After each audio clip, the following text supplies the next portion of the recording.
बिस्मिल्लाहिर्रहमानिर्रहीम, अस्सलाम वालेकुम। आज 11 दिसंबर है और दिन है जुमेरात का। जैसा कि मैंने आपको इससे पहली वीडियो में बताया था कि क्या कल की मीटिंग में बड़े फैसले हुए हैं। अब कुछ और चीज़ें जो मैं आपके सामने रखना चाहता हूँ कि एक और मीटिंग में भी बड़े फैसले हुए हैं और वो फैसले हैं पीटीआई के अंदरूनी जो मामलात हैं। पीटीआई के इस वक्त जो अंदरूनी मामलात हैं वो इस हुकूमत और इस निज़ाम की उम्मीद की सबसे बड़ी वजह है। और अब इस निज़ाम की उम्मीद, ये जो इस एतमाद की जो आखिरी उम्मीद है, उसका गला घोंटने का फैसला किया गया। इस वक्त तहरीक इंसाफ के अंदर क्या चल रहा है? तहरीक इंसाफ के अंदर एक तो तंजीमी तौर पे एक बहुत बड़ा बहरान चल रहा है, एक बहुत बड़ा खला चल रहा है।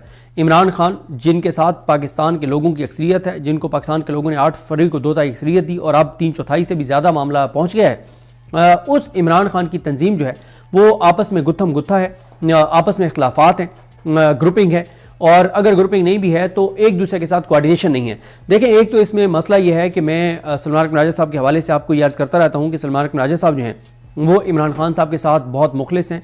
उनको ख़रीदा नहीं जा सकता, उनको वो कंप्रोमाइज़ नहीं बन सकते, वो चाबी वाले खिलौने नहीं बन सकते, वो लेले और अर्दली नहीं बन सकते। लेकिन बहरहाल इस वक्त जो तहरीक इंसाफ के अंदरूनी क्राइसिस हैं उसकी अगर वजह सबसे बड़ी सलमान रकन राजा साहब को करार दिया जाए तो इसमें कोई दूसरी राय नहीं है। और अगर इन तमाम क्राइसिस को, इन तमाम चीज़ों को अगर कोई ख़त्म कर सकता है तो वो भी सलमान रकन राजा साहब हैं।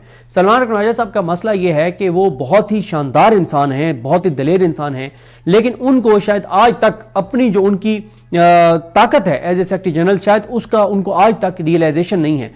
आज तक उन्होंने उस अपनी जो एक अथॉरिटी है, जो अपनी जो ताकत है, उसको उन्होंने एक्सरसाइज नहीं किया, अपनी अथॉरिटी को एक्सरसाइज नहीं किया, जिससे इमरान खान के कॉज को नुकसान हो रहा है, जिससे तहरीक इंसाफ को बहुत नुकसान हो रहा है।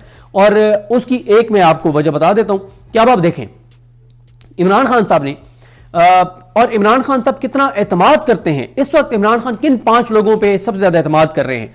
अल्लामा राजा नासिर अब्बास, महमूद खान चकज़ई साहब, सुहेल खान आफरीदी, शाहिद खटक और 5वें सलमान रकन राजा साहब। ये 5 वो लोग हैं जिन पे इमरान खान सबसे ज्यादा तकिया किए हुए हैं, जिन पे इमरान खान साहब सबसे ज्यादा एतमाद करते हैं।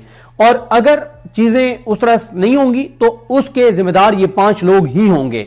अब सलमान रकन राजा साहब को इमरान खान साहब ने हुक्म दिया, हिदायत के 2 दिसंबर को इमरान खान ने हिदायत दी कि मैं पहली पॉलिटिकल कमेटी खत्म कर रहा हूं, सलमान रकन राजा नई पॉलिटिकल कमेटी का अनाउंस करें। अब आप मुझे बताएं कि 2 दिसंबर से लेकर आज 11 दिसंबर हो गई है, सलमान रकन राजा साहब नई पॉलिटिकल कमेटी अनाउंस नहीं कर सके। आपको इस बात का पता है कि इस वक्त तहरीक इंसाफ की सेंट्रल कोऑर्डिनेशन कोई फोरम ही नहीं है, कोई फोरम ही नहीं है।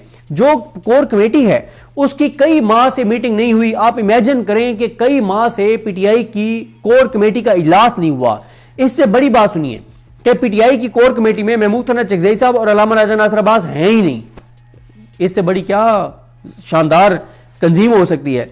फिर एक और चीज देखिए कि देखें, जिस तरह से मैंने कहा कि कोई सियासी कमेटी नहीं है, यानी कोई ऐसा पीटीआई के अंदर इस वक्त फोरम नहीं है जिसके अंदर तमाम रीजन्स के सदूर हो, तमाम सूबों के सदूर हो, तमाम पार्लिमानी लीडर्स हो, तमाम अपोजिशन लीडर्स हो, ILF हो, यूथ का सदर हो, ISF का सदर हो, वीमेन विंग की सदर हो।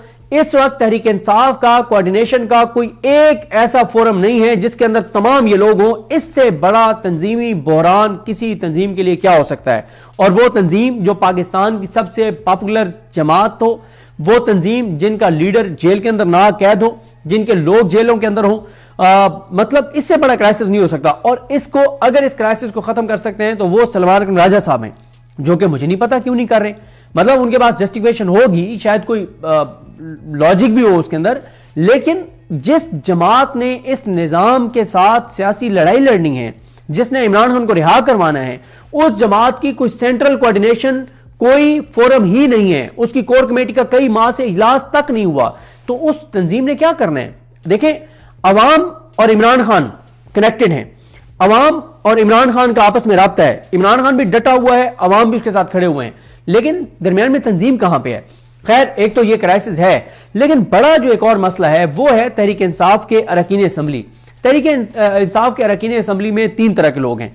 एक वो हैं जो बुज़दिल हैं, कंप्रोमाइज नहीं है, बुज़दिल हैं, डरते हैं, गिरफ्तारी से डरते हैं, हमारे कुछ हो, मतलब पता नहीं हमारे साथ क्या होगा उससे डरते हैं।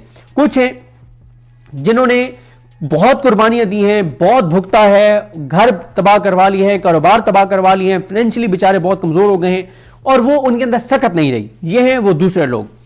अच्छा, इन दूसरे लोगों को किसने खड़ा कर रहे हैं? तंजीम ने करना है। अगर एक उनका ऐसा बंदा है जो बहुत सिंसियर है, वो कुछ करना चाहता है और उसको फाइनेंशियल इश्यूज हैं, तो वो तंजीम ने उसको सपोर्ट करना है ना। तंजीम उसको ओवरसीज पाकिस्तानियों से फंडिंग करवा के स्ट्रॉन्ग करे, ये तंजीम ने करना है। अच्छा, पहले मैंने आपको बताया कि वो हैं जो बुज़दिल हैं, दूसरे वो हैं जिन्होंने बहुत कमजोरियां, जिन्होंने बहुत कुर्बानियां दे ली हैं और वो कमजोर इस वक्त फाइनेंशियली हो चुके हैं, उनकी सकत नहीं रही। तीसरे वो हैं जो कंप्रोमाइज्ड हैं, जो मीर जाफर और मीर सादिक असल वाले हैं। मैंने पिछली में भी बताया था कि ये जो एनडीयू वाले हैं उनकी जस्टिफिकेशन बड़ी लॉजिकल है, वो खान साहब तक जाएगी तो फिर खान साहब जो फैसला करेंगे उस पर हम बात करेंगे। चौथे वो हैं जो नेकनियती से ये समझते हैं कि मजामत से इमरान खान रिहा नहीं होगा, मफामत से रिहा होगा। लेकिन कल रात जो मीटिंग अल्लामा राजा नासिर अब्बास साहब, महमूद हसन जगज़ई साहब और सुहेल अफरीदी साहब की हुई है, उसमें एक बात तय हो गई है कि नो मफामत, कोई मफामत नहीं, कोई बातचीत नहीं। बातचीत उस सूरत में होगी जब इमरान खान से मुलाकातें बहाल करवाई जाएंगी, तब जाके मुज़ाकरात भी अगर किसी से करने हैं तो किए जाएंगे, उससे पहले कोई बातचीत नहीं है। तो अब मसला यह है, जो है कंप्रोमाइज्ड लोग, वो पार्टी के अंदर एक बयानिया बना रहे हैं, मीडिया को एक बयानिया लीक कर रहे हैं और मीडिया के ऊपर खबरें चल रही हैं। वो क्या कि ये देखें जी, अल्लामा राजा नासिर अब्बास और महमूद हसन जगज़ई हमारी पार्टी से नहीं है, इनको खान साहब ने बना दिया है, ऐसा क्या था जो हम नहीं कर सकते थे, ये कर रहे हैं। और वो अंदरूनी तौर पे अल्लामा राजा नासिर अब्बास और महमूद हसन जगज़ई साहब को कमजोर कर रहे हैं। वो इन दोनों के नोटिफिकेशन की सिंसियर एफर्ट्स नहीं कर रहे। एक पिटीशन किसी अदालत में पेंडिंग है जो विड्रॉ करनी है, वो विड्रॉ नहीं हो रही, जिसकी वजह से इनके नोटिफिकेशंस नहीं हो रहे। ये इनके इमरान खान बार बार जेल से कहते हैं कि पार्लियामेंट के अंदर सख्त एहतजाज करो इनके नोटिफिकेशन के लिए, वो एहतजाज नहीं किया जा रहा। और फिर इनके ऊपर अंदरूनी तौर पे सवालात उठाए जाते हैं, ग्रुपिंग कर ली गई है इनके खिलाफ। अब यह फैसला हुआ है कि एनफ इज एनफ। एक अहम शख्सियत जिनका, जो इमरान खान जिन पे बहुत डिपेंडेंट है इस वक्त, जिनसे इमरान खान, जिन पे इमरान खान को बहुत मान है, जिनसे इमरान खान ने बहुत उम्मीदें वाबस्ता कर ली हैं, उन्होंने इन दो शख्सियात को कैटेगोरिकल कह दिया कि सर बात यह है, ये जो आप के खिलाफ अंदरूनी तौर पर पीटीआई के अंदर से चीजें हो रही हैं, ये अगर आप इन चीजों की वजह से कुछ इकदाम नहीं करेंगे तो ना कौम, और उन्होंने अपना भी कहा कि हम अगर पीटीआई की अंदरूनी चीजों की वजह से इकदाम नहीं करेंगे, स्टेप्स नहीं लेंगे, तो ना हमें पाकिस्तान की कौम माफ करेगी, ना हमें इमरान खान माफ करेगा। इमरान खान ने जिसको मैंडेट दिया है, वो ये मत देखे कि पीटीआई के एमएनए कुछ ये कर रहे हैं, कुछ वो कर रहे हैं और तंजीम ये कर रही है, वो कर रही है। उन्होंने इन दो शख्सियात को कहा है कि सर, इमरान खान ने मैंडेट आपको दिया है, फैसले आपने करने हैं। इस वक्त अगर कोई सेनेटर है तो वो इमरान खान की वजह से है, अगर कोई एमएनए है तो इमरान खान की वजह से है, कोई एमपी है तो इमरान खान की वजह से है। और जिसको इमरान खान की पॉलिसी से इख्तिलाफ है, जो समझता है कि इमरान खान मजामत की बात कर रहे हैं, वो ठीक नहीं है, मफामत से चीजें होंगी, वो पार्टी छोड़ दे।